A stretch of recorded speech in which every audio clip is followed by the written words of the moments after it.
Yo, what's up? I'm Jade The Ivy, and I just skipped class with the progress report. Let's get it. The Progress Report. All right, what's going on? It's your girl, Lala Shepherd. This is a new episode of Skipping Class presented by the Progress Report. We finally got Jade The Ivy in the building. How you feeling? Feeling good. Thanks for having me. For sure, of course, man. I see you on your grind. Man, I'm out here trying. Absolutely. So tell me where you from? I'm from Chicago. Chicago. What part? Okay, I'm from the South Side, and then my mom took us to the suburbs. Got you. So, I am from the South Side, 74th and Racine. Went to St. Sabina. Like, I'm not one of them, grew up, I'm a hybrid. For sure. Respect. Now, I was just in Chicago. I like Chicago. It's a beautiful city. Now, what was it like for you growing up there? It was kind of like all over the place because I grew up there as a kid, and then my mom, when she took us to the suburbs, it was a different world. So I always found myself going back to the suburbs, staying with my grandparents, hanging out with my friends there. But my mom kind of nipped all that in the bud, so that's how it was for me. Got you. Because it's like with Chicago, I feel like it has such a bad It does. It does, but Chicago is a beautiful city. It is. And I find as a Chicagoan, no matter where I go, I always want to go back home. Period. For sure. For sure. So, what was your thoughts just for everything that happened with, I don't know if you've seen the King Von documentary. I haven't had the chance to. Yeah, it was interesting. Yeah. They were trying to label him a serial killer and just this and that, and I'm like, dang. What did you think about that? I didn't get a chance to watch it, so I'm not privy to all that. Yeah. But I don't. Knowing what I know about Von, I don't think he was a serial killer. But that's just my knowledge. I have limited knowledge on the subject. So. Respect. So, at what point did you get into music? I've been into music since I was like 19, and I remember linking up with a studio. I started as a photographer actually. Oh wow!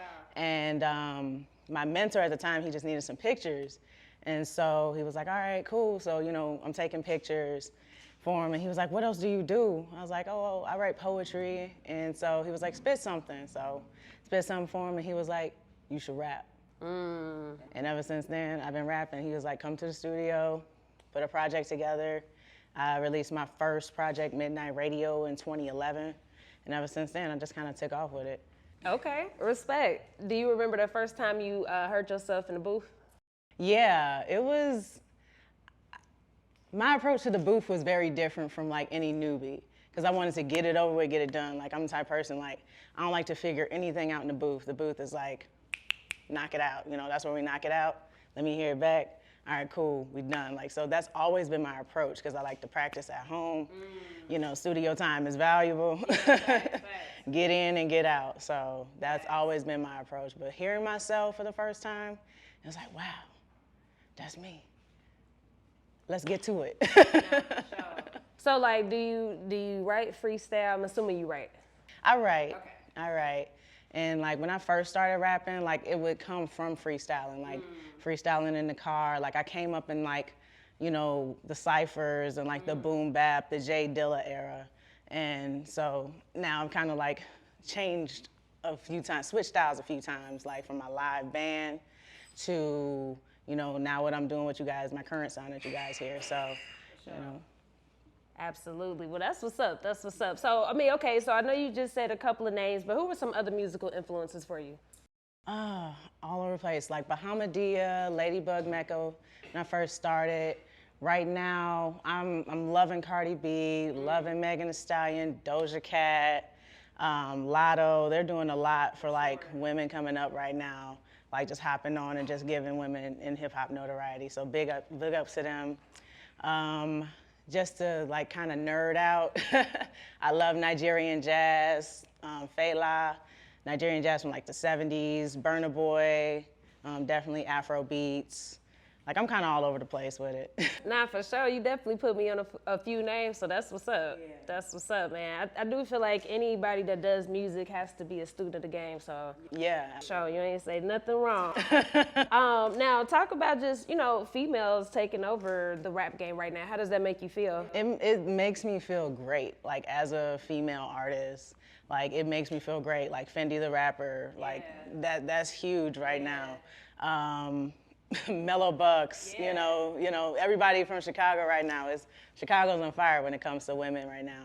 So I'm loving it. I love to see it. For sure. Do you have any dream collabs with any females? Oh my God, right now I would love to collaborate with Doja Cat. Yeah, Doja Cat, crazy. She goes crazy, so I would love to collaborate with her. Definitely. Now talk about sexuality for you and how does that impact your music, if at all? I mean, I've always told my story, you know, whoever it's meant for, you know, great. But regardless, it's my story. So, you know, it's always gonna be from a perspective of me loving another woman. That's where I write from, you know what I'm saying? So. I respect that. What was your thoughts like seeing like an artist like Young and May, you know, experience mainstream success, especially at that time? Yeah, no, that was great. That was great to see that in like different forms and different facets, because you have different forms of masculinity within the community. So that was great to see. I loved it. That's facts. And I saw you had a performance yesterday at MSR. Yeah. How did that go? Oh man, it was crazy. Shout out to Kia Comedy. Thank you so much again for having me. It was crazy. The energy was crazy. It was dope. Absolutely. So let's talk about the independent grind, assuming you're independent. Yes, I am. Okay. So tell us about the independent grind. What does it look like for you? So it looks, it's definitely like a thing. So I tell everybody, like, I run everything that I create through a business plan, right? So when I'm picking out my beats and I'm linking up with my producer, I'm like, okay, where can this go? This beat, I see this here. You know, I want to hit this audience. I want to take this here. Great. I already know what I want to say. I just got to kind of like put it in a different format. And then from there, I got the copyright office on speed dial. If I don't understand something, they send me something back. You know, it's so many hats you have to wear. Absolutely. And you gotta make sure that everything is tight. Like I don't have a manager, it's all me. You know, funding this from a 9 to 5 on the grind. It's all me. And I really wouldn't change it for the world, because me going through this, when I do get a manager, I know I've done it, so I know what to expect from you. Absolutely. You know, I know it can be done, so, you know, ain't nobody gonna get in here and try and play me. That's real. And I'm glad you spoke on that too, just having, you know, a regular job to support what you're doing, because I think that's another misconception when it comes to like, you know, being an artist, that like you're just supposed to just do music. I mean, that's the dream. That's the dream. But you have to do something to fund it. So, you know, talk about that balance. Yeah, so you definitely have to have balance, and I have a more demanding job. And some people would call it a career, so it's more demanding. I've been a chef for the past 15 years. Wow. So, and I'm an executive chef. Oh, wow. So with that being said, you know, you gotta be on call all the time. You know, it's definitely a grind, but you gotta make sure, like, scheduling and organization is key. You gotta, you know, make sure your calendars are on point. You gotta make sure you're on your P's and Q's. Absolutely. So talk about that. What got you interested in cooking?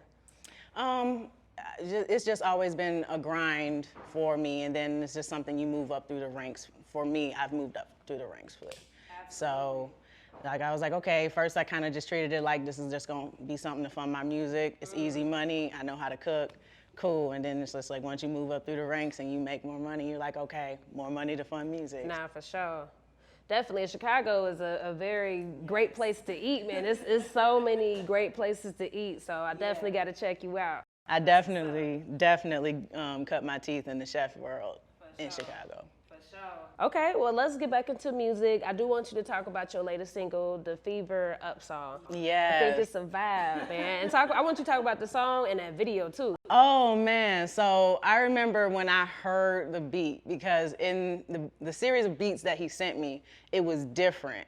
I was like, oh my God. And so I was like, I've never done anything like this. So I'm in the car, and I'm like going through it, and I was like, okay, it kind of like wrote itself for me. And I was like, okay, cool. And then I wrote the treatment after I wrote the song, and then I went home and recorded it, and I sent it to him, and he was like, I did not think you were gonna pick this beat. Out of all the beats I sent you, I did not think you were gonna pick this beat. And from there on, it was just like, all right, cool. This has to be big. When I write the treatment, like I want dancers. Shout out to Jackie, 8 Count Studios, all y'all who was in the video with me. Jay Ward, who shot it, because it was great. It was great. The day of the video, it was so much fun. We shot it at Midnight Cinema in Chicago, film house, and it was really, really dope. Absolutely, absolutely. It's a vibe, and the video is super colorful and vibrant too, so it matched the energy. Yeah. Definitely. Now, what about this unreleased joint, The Motive? Motivate. Man, so it's unreleased at the moment, but I plan on dropping that within the next month or so. Okay. So, yeah, that's gonna be my like go hard, you know, that's the energy of that. So just don't give up, you know, speaking to the independent grind, speaking to many facets of where I am in life. So just motivate, you know, keep going. Absolutely, absolutely. So our platform is called The Progress Report. How would you say that you progressed lately as a person? As a person, I feel like I'm progressing daily. Whether it be, you know, financially, you know, seeing where you want to be, you know, thinking about long term, thinking about the future, like 20 years from now, where you want to be, you know, things like that. So I progress every day in that aspect. Emotionally, like where I'm at, you know, go to therapy, you know. Respect. Therapy definitely helps. Just any way I can grow, any area that I'm like, okay, I need to work on that, or, you know, I need to tap into that because that's underwater. So, yeah, I look to grow every day. Big respect, especially the therapy part. Yeah. Definitely. So, you know, when it's all said and done, what would you want people to know about Jade The Ivy? I want you guys to know that I'm a dope artist, and I'm always on my grind, and I'm about my business. For sure. Big respect. So what's coming up next? Man, I got lots of music in the pipeline ready to go. So I got stuff lined up for the whole year and even next year. So we ready. Stay tuned. The Progress Report.